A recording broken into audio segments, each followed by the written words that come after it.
Mira tú lo que está diciendo el periodista Anderson Boscan. El caso Caja Chica. Sí, ese mismo por el que allanaron a Luisa. Es revancha de Santiago Díaz. El correísmo bajo la lupa de la fiscalía. Y es que Santiago Díaz está preso por sexual. Sí, el mismo. Ese mismo que decía que él no traicionaba a la revolución ciudadana. Cría cuervos y te sacarán los ojos. Qué buen dicho, ¿verdad? El panorama político ecuatoriano se ha visto sacudido nuevamente tras una serie de allanamientos coordinados por la Fiscalía General del Estado, dirigidos a las figuras más prominentes del movimiento Revolución Ciudadana. Las viviendas de la ex candidata presidencial Luisa González y el ex candidato a la vicepresidencia Andrés Arauz y el asambleísta Patricio Chávez fueron intervenidas en el marco de una investigación por presunto lavado de activos. Oye, esta cosa. El origen de esta pesquisa denominada Caso Caja Chica se sustenta en una hipótesis explosiva: el ingreso de fuertes sumas de dinero en efectivo provenientes de Venezuela para financiar la última campaña electoral. Según las autoridades, este flujo vinculado al chavismo habría evadido todos los controles legales, poniendo en entredicho la legitimidad financiera del principal bloque de oposición del país. Vayamos a ver lo que dice Anderson Boscan. La noticia de esta mañana es el allanamiento a Luisa González. ¿Por qué allanaron a la ex candidata presidencial?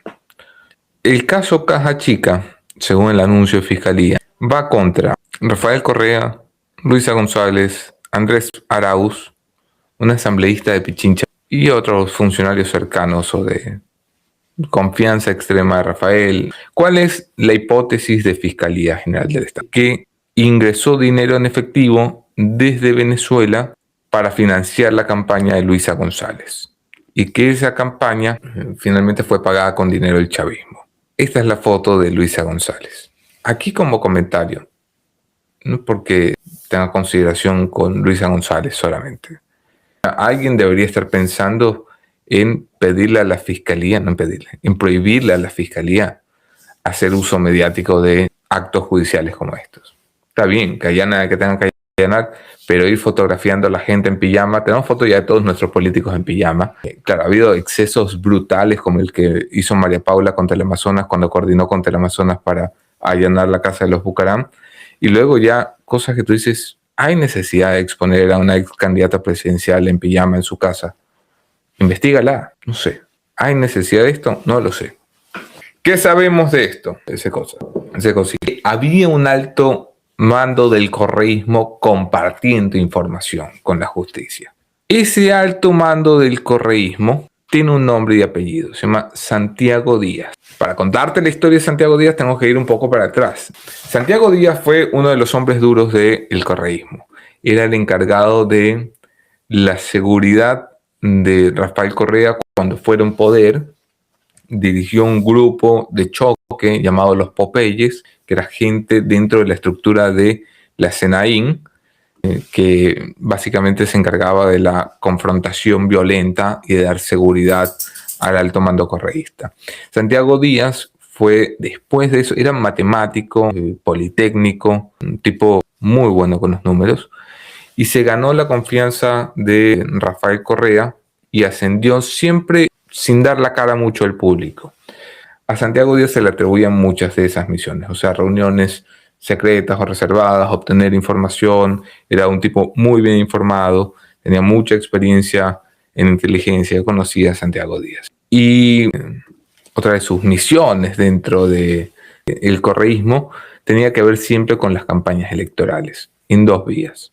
Una de ellas era la organización de la campaña como tal, en su parte operativa, territorial, conocía muy bien el territorio nacional, y otra de ellas solía tener en relación con el control electoral, que hasta donde yo estoy informado estaba por lo general en manos de Santiago Díaz, que como lo he dicho al principio, no solo era un hombre de confianza del correísmo, sino que era un matemático, politécnico.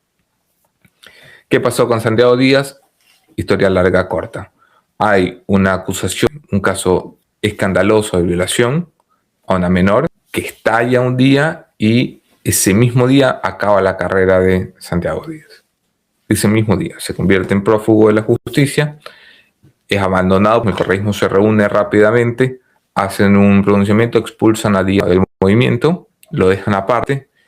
Sé por información de distintas fuentes, tanto oficiales como de oposición, que Santiago Díaz buscó ser protegido por el alto mando de su partido y pidió, entre otras cosas, por ejemplo, ser recibido en Venezuela. No le fue concedida tal petición porque el partido consideraba que la acusación era suficientemente grave en su contra como para que se lo investigue y que no tenía nada que ver con política.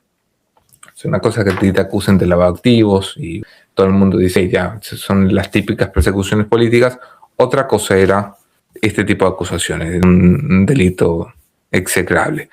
Santiago Díaz es capturado luego porque negocia y se entrega a la justicia para que se siga. Ese proceso en su contra es por violación y es cuerda separada a cualquier cosa de la política, en teoría.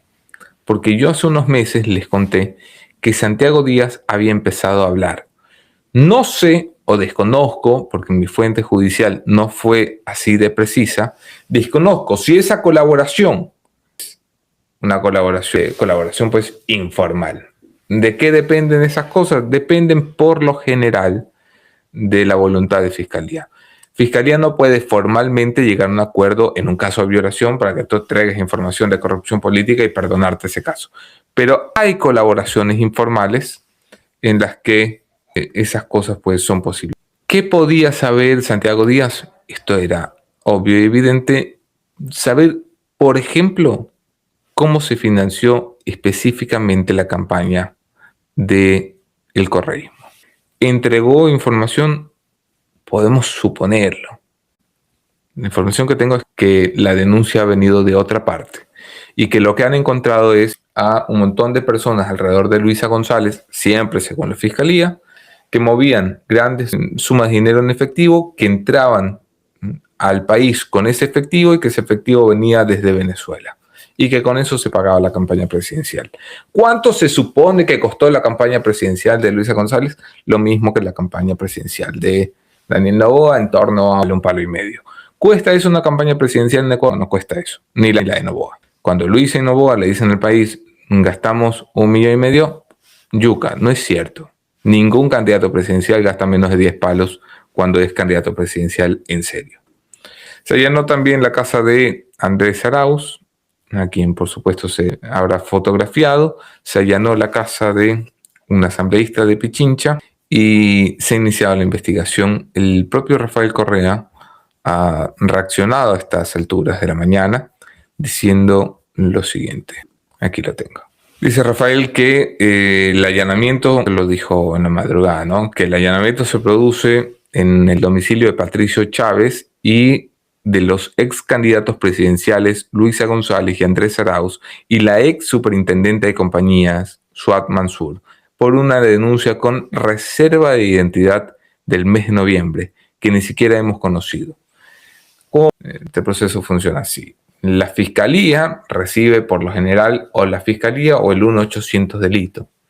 Reciben una denuncia anónima, que por supuesto no es una denuncia anónima, es alguien que ha acordado con la fiscalía y con las autoridades hacer. Y esa denuncia anónima de noviembre se trabaja sigiloso y reservadamente hasta que la fiscalía tiene un caso, y cuando lo tiene, entonces le han informado a Suad, a Rafael, a Luisa, a Andrés Arauz y a todos los demás. Están siendo investigados y están siendo investigados por lavado de activos. ¿En qué va a terminar esta investigación? Seguramente en un proceso y una acusación que llevará el fiscal general del Estado. ¿Por qué la llevará el fiscal general del Estado? Porque hay personas, como el asambleísta en funciones, que arrastran a la Fiscalía General del Estado con su fuero de Corte Nacional de Justicia a la Fiscalía General del Estado. Eso significa que el primer proceso realmente relevante que tendrá el nuevo fiscal general de la nación será este. Y ha escogido como su primera batalla una batalla contra el alto mando del correísmo, el alto mando. Estamos hablando de 2 de sus ex candidatos presidenciales. La fiscalía marca entonces una línea en la que dice: mi primera gran batalla será contra el partido de Rafael. También, si Santiago Díaz se siente abandonado por su partido, pues seguramente compartirá información que no es debida. ¿Es Santiago Díaz? No, la fuente original de esta denuncia formalmente es otra, pero yo sigo sospechando que la información que ha ido entregando formal o extraoficialmente el señor Díaz a la Fiscalía General del Estado tendrá relación o guardará relación con esto, porque Santiago era a la vez no solo encargado de campaña, no solo encargado de control electoral, sino a la vez uno de los puntos claves en la comunicación y relación con Venezuela y con Cuba, pero muy especialmente Venezuela. Y la acusación de Fiscalía, no lo olviden, tiene que ver sobre los dineros de Venezuela que entraron en efectivo, supuestamente, para financiar la campaña de Luisa González y Andrés Arauz. En conclusión, el caso Caja Chica coloca a la Revolución Ciudadana en una de sus encrucijadas más críticas. La posibilidad de que la información provenga de alguien tan cercano como Santiago Díaz no solo debilita la defensa jurídica del movimiento, sino que expone una fractura interna de lealtades que podría ser devastadora.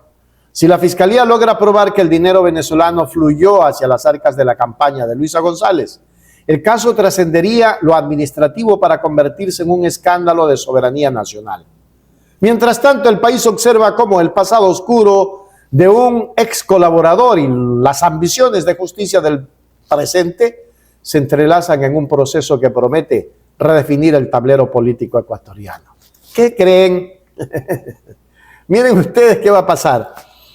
Santiago Díaz ya mismo lo sacan, le han de haber dicho, mira, hazte colaborador eficaz, dile que el dinero vino para allá. Oigan, es como que lo estuviera yo escuchando, ¿no? Hazte colaborador eficaz, dile que el dinero vino de Venezuela y nosotros te damos la libertad en 6 meses, en 3 meses. Hágase miembro plata, miembro oro. Suscríbase a Hechos Ecuador Noticias. Está más claro que el agua. Hechos Ecuador, suscríbete ya. Hechos Ecuador, suscríbete ya. Hechos Ecuador, la verdad está ahí. No te pierdas nada, cada día algo nuevo. Conéctate al canal y mantente informado. Siempre estamos aquí para darte lo mejor. Hechos Ecuador, claro, la verdad sin temor. Hechos Ecuador.